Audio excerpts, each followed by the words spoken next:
I'm going to explain to you as clearly and as quickly how Wicked and the Wizard of Oz timelines intersect.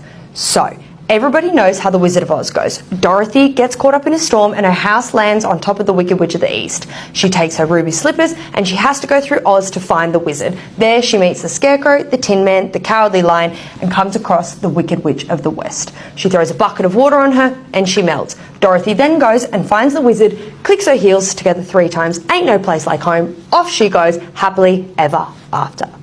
Now, Wicked actually starts from here, where the witch melts.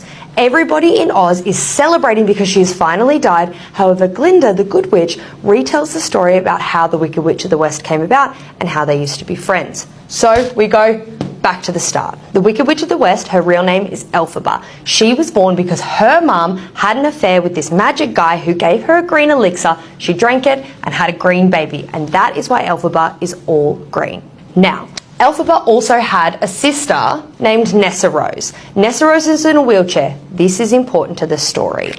Okay, jump forward in time. Elphaba is older and she's at university. She becomes roommates with Glinda, the Good Witch. At first they hate each other, but then they become best friends. It's a really cute story.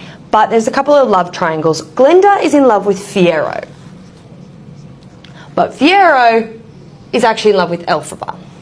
Nessarose is in love with a munchkin named Boq, but Boq is in love with Glinda.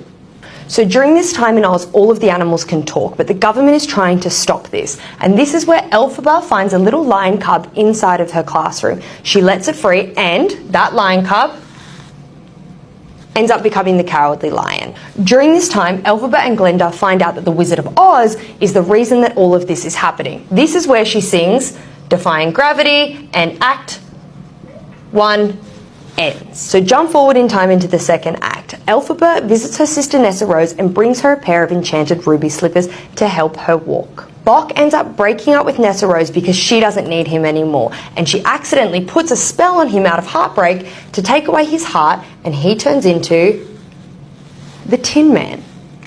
Now, during this time, the government is trying to capture Elphaba because they think that she's evil. So they use Nessarose as a bit of bait for her. They create a massive storm, which creates a big tornado, which then ends up picking up Dorothy's house, landing on top of Nessarose, and she dies. And that is how Dorothy gets the ruby slippers. And we know the rest of her story.